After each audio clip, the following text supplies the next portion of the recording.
So did anybody get up early to watch the events across the pond? So some did, some got up early. Say it's all right, put your hand up, it's okay. I didn't myself, but if you did, that's all right. So we won't make fun of you or anything like that. Did anybody follow the liturgical news leading up to Saturday? So BBC early in the week had an article headlined this: people watching the coronation will be invited. Just so you know, in the Anglican world, invited is a loaded word. Doesn't it sound nice? When people in the Church of England especially invite you to something, pay attention to what it is. You will be invited later in this service to make an offering. Pay attention. People watching the coronation will be invited to join a chorus of millions to swear allegiance to the king and his heirs, organizers say. The public pledge is one of several striking changes to the ancient ceremony revealed on Saturday. That's Saturday a week ago. In a coronation full of firsts, female clergy will play a prominent role, and the king himself will pray out loud. I have to admit, my first reaction to this was like, oh, isn't he brave? Right? Like, big king here. But then I thought, actually, that's actually pretty cool. I'm not advocating for or against him. I don't know. I just thought the king himself praying out loud. That's pretty good, actually. It's pretty cool. It does take courage to pray out loud. So good on him. The public will be given an active role in the ceremony for the first time, with people around the world set to be asked to cry out and swear allegiance to the king. This homage of the people replaces the traditional homage of the peers. So, okay, they're trying to democratize the thing, right? I get it. But how do you democratize something? By saying this: everyone in the Abbey and watching at home will be invited to pay homage in what Lambeth Palace described as a chorus of millions. The order of service will read, all who so desire, in the Abbey and elsewhere, say together, I swear that I will pay true allegiance to your majesty and to your heirs and successors according to law, so help me God. I mean, that bit doesn't sound quite as democratizing, does it? It will be followed by the playing of a fanfare. Did you follow the news? Did anybody catch this? Anybody follow this? Did you follow what happened later? Like, they had so much pushback that they actually had to change it. So they actually went away. And the language ended up being much gentler and stuff, which they, of course, explained as being because of Charles' humility, because he really wouldn't want all those people to swear homage to him after all, which is very funny. Anyway, we have our own foibles over here. We do. We talk about those a lot. Sometimes, though, you just notice when you look across at someone else. Sometimes it's easier to see as an outsider. And what do you feel is sort of under these changes? I think it's a sense of dis-ease or of unease, right? Queen Elizabeth, after all those years, what's going to happen? Is the monarchy going to survive, right? Have you seen the articles about how you can pretty much get arrested in England these days for saying the slightest thing in public against the monarchy? I mean, it's actually been kind of jaw-dropping. Right? A man who was on his way home from church Sunday a week ago, Charles was in his neighborhood walking down the street. The people were going nuts, and he just sort of goes, why are you all bowing down to an equal? I'm not kidding. And he gets arrested. Not the England we thought we knew. What is it? There's an unease, isn't there? Are we going to survive as an institution, the monarchy? So we're going to invite all kinds of people to swear allegiance. It's not the only measure of unease in society these days. We talk about this a lot here. Here's a few others from across the pond, just looking at friends in a different place. Headline, as yet another new group arises, Britain's climate movement could fall apart. Now this happens with reform movements or protest movements or activist movements. When they start feeling the pressure, they splinter. Some people say, hold the line, keep working with them. Others say, we've been working with them forever, and it hasn't gotten us anywhere. It's time to go radical. And so they start to splinter. And it's happening with that. Again, unease, dis-ease, not sure, things in flux. How about this one from over here? A man widely seen as the godfather of artificial intelligence has quit his job, warning about the growing dangers from developments in the field. Jeffrey Hinton, 75, announced his resignation from Google in a statement to the New York Times, saying he now regretted his work. He said some of the dangers of AI chatbots were quite scary. Right now, they're not more intelligent than us, as far as I can tell, but I think they soon may be. Right? These are just 3 I picked. You can pick a lot of different things all the time. It's just the water we swim in. We know it. We feel it. It's a time of deep flux. So many things in flux. So no surprise, depression, anxiety, of course. Where to stand, questioning who we are, what does it mean to be a human being, what's my identity, who and what am I? All these kinds of things, because where do you stand? How do you orient yourself? What's big enough, strong enough, solid enough to hold on to? It's just the water we're swimming in. Stay with me and connect these dots.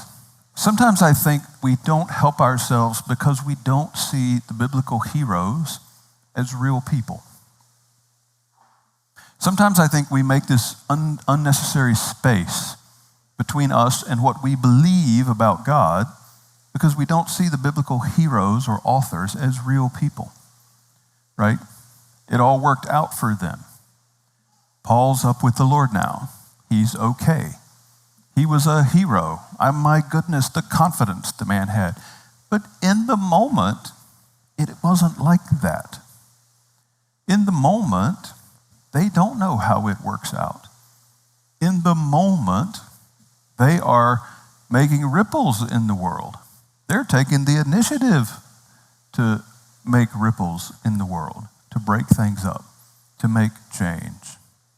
Paul grew up one of the brightest of his people.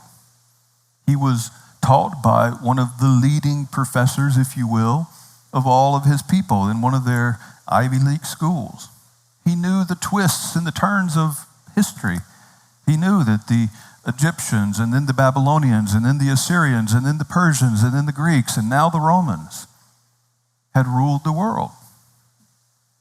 And they'd been given this expectation that they were God's chosen and that things would work out.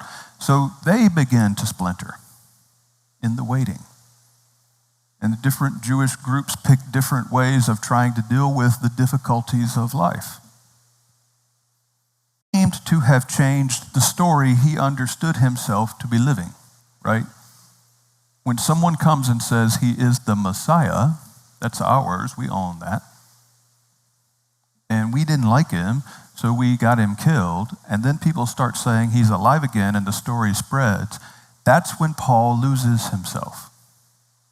That's when Paul resorts from being the smartest dude around to doing things that basically they could have hired a thug to do, right? Because he can't hold it together anymore. He's losing himself. He's acting extremely. And then he's going along and the resurrected Jesus meets him. And the Jesus who defeated the powers in his resurrection defeats Paul. Paul says this himself. Paul is overcome. And Paul then goes, it's clear, it's in there. He says he did, but we don't pay attention to it. Paul then goes and takes 3 years out of the game. He goes from the hero of his people to realizing he's been wrong, to taking 3 years off the grid, off the screen, off the whatever, right? Why? Well, surely, yes, he's got to grieve those, the death of Stephen. Yes, he's going to grieve the evil he's been a part of, the violence that he's done. But I think even more than that, he's trying to figure out what is real. He's trying to figure out what on earth. How could I have been so wrong? I thought I had it all sorted, and then it turns out I was wrong about God, the very thing I'd staked everything about me on. So he takes 3 years for it all to sort out. It's like it has to settle inside him. It has to recalibrate his mind and his whole story, his whole orientation.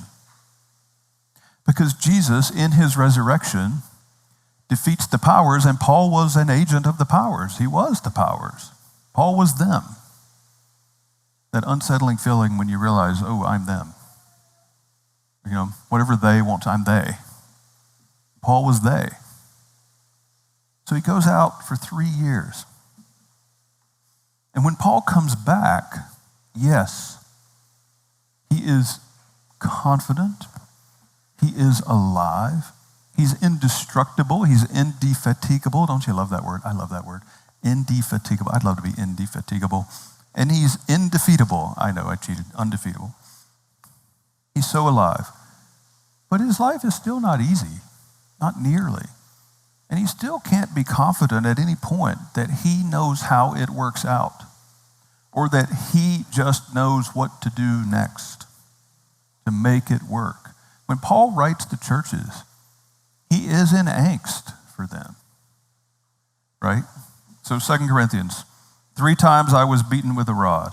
Once I received a stoning. 3 times I suffered shipwreck. Night and a day I spent adrift in the open sea. Imagine Paul in the open sea. Is he saying, no problem, I know how this works out. Someday I'll be writing about this. Yeehaw. He's out there adrift in the open sea. I've been on journeys many times. I've been in danger from river, from robbers, from my own countrymen, from Gentiles in the city, in the wilderness, at sea, in false brothers, in hard work and toil, through many sleepless nights, in hunger and thirst, many times without food, cold and without enough clothing. And then, get this, I love this. Then he says, apart from all this, there is the daily pressure on me of my anxious concern for all the churches. Paul is suffering all this stuff, and his life is wild. And yet he says, beyond all of that, it's the love I feel for the people. The love I have for these churches, the desire that they would not be overcome by the powers after we went and proclaimed to them the Jesus that overcomes the powers, and that they wouldn't get back into that kind of slavery to the powers. And in spite of all the things Paul suffers, he says, there's this thing. There's this thing that I carry, and then even better, who is weak and I am not weak. Talk about vulnerability. Who is weak and I am not weak? Who is led into sin and I do not burn? Things from Romans chapter 8. 3 simple resurrection truths from Romans chapter 8. The first one is, if God is for us, who can be against us? These are Paul's words. If God is for us, who can be against us? Indeed, he who did not spare his own son, but gave him up for us all, how will he not also, along with him, freely give us all things? If God is for us, who can be against us? If I need to prove it to you, well, look at that cross. If God would do that, he wouldn't waste it. He's not going to sacrifice himself at his own cost and then waste it. If he'll give you that, he wants to bring you in, and he will give you whatever you need, and he will love you because he does. He chose to do this. It's his way. Second, Christ is the one who died, and more than that, he was raised, who is at the right hand of God, who is also interceding for us. I love this little phrase, more than that. Paul uses that language several times in his various letters. Whenever he uses it, what he's saying is, here's a foundational reality, right? Okay, here's a starting place. Like, here's a place to stand. And then more than that, that foundational reality leads to this higher thing. So he's saying, Jesus' crucifixion is the reality. The self-giving love of God is the thing, the energy at the core of the universe. Even God's having created is itself an act of self-giving love, a sacrifice by God, if you will. Making space for other. Making space for others in his own image who would be able to hurt him. and to not requite his love. Paul says, so this way of God that's at the very core, the core energy at the heart of the entire universe, this pulsing love is amazing. But more than that, it leads beyond itself to Jesus having been raised. He has been raised. He is alive, and the powers have been defeated by the beauty of this vulnerable love. They've been outwitted. They've been made to look creepy. They've been made to look overbearing. They've been made to look like they're inviting you to something and you realize it's your slavery. That neither death nor life nor angels, it's one of these in the perfect tense. The perfect tense is a moment that I don't mind doing grammar because, again, the perfect tense, we've talked about this before. In Greek, perfect doesn't mean, all put together. In Greek means perfect, means reaching its fulfillment, being the thing it's supposed to be, getting there. And the perfect tense means a thing has been done that is so complete that the ripples of it carry on and on and on and on. Paul's saying, I am convinced. I've met him. I've met the resurrected Jesus. I am convinced. Paul uses this phrase in this grammatical form 5 times, and in all 5 of them in his various letters are for people's encouragement. The fantastic one is 2 Timothy chapter 1. Paul says, this is why I suffer as I do, but I'm not ashamed, for I know whom I have believed, and I am persuaded that he is able to guard until that day that which has been given to me.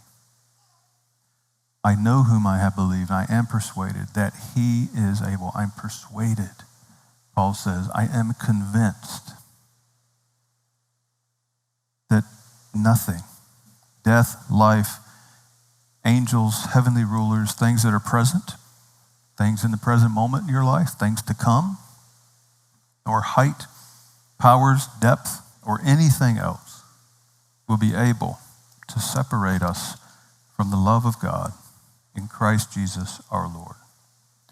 Our gospel lesson this morning gave us a wonderful little example of that, right? Jesus gets in the boat. He goes across the lake with his disciples. Lovely little hilarious thing there in the grammar. They get into the boat. They land on the other side. He gets out. Hilarious little twist in the grammar. The rest of them are sitting there going, I don't know about this. Jesus gets out. And he goes up, and there's the man in the tombs. And then the love of Jesus and the resurrection power of Jesus has allowed that man to be in his right mind and at peace. And they find him in his right mind. And then this odd twist in the story. This is the only story I can think of where Jesus listens to demons and reasons with them. And then he gives them permission to do what they want, right? Weird. What makes it even more weird is then the man who he's healed at the end of the story says, can I get in the boat and come with you? And the verb is repeated, but this time in the negative. He did not permit him. And you're just sort of going, I don't know, right? Didn't expect that. Not the way I would have written the story. But Jesus says to him, what? Just go share your story. Just go be honest and share your story, that's all. So the man goes and he shares his story. And people are amazed. They move from fear to amazement. This kind of vulnerable honesty that Paul says, who is weak?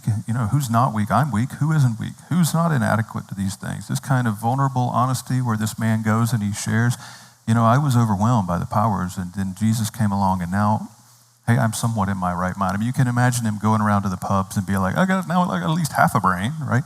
And having fun with it.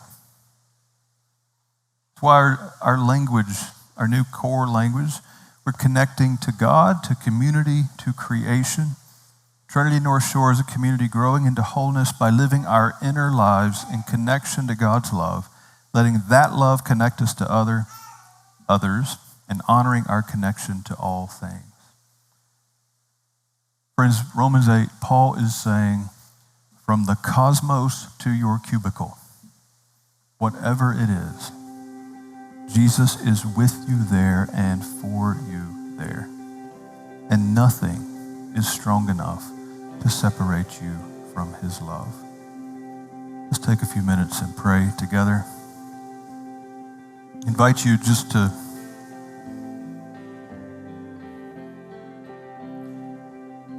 name the powers that are weighing on you, whatever those would be. They don't have to be big external institutional things. They can be internal. They can be expectations or hatred that's been put towards you, or your own sense of your own failure, even if it's true. Name the powers that weigh you down.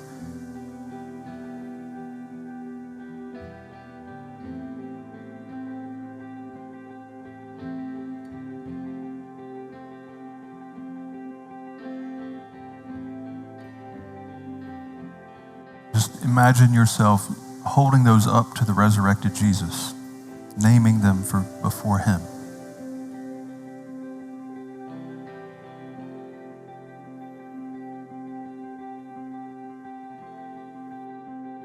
And here Paul's saying, I am convinced that whatever those are for you cannot separate you from the love of God in Christ Jesus, who died for you. More than that, who was raised.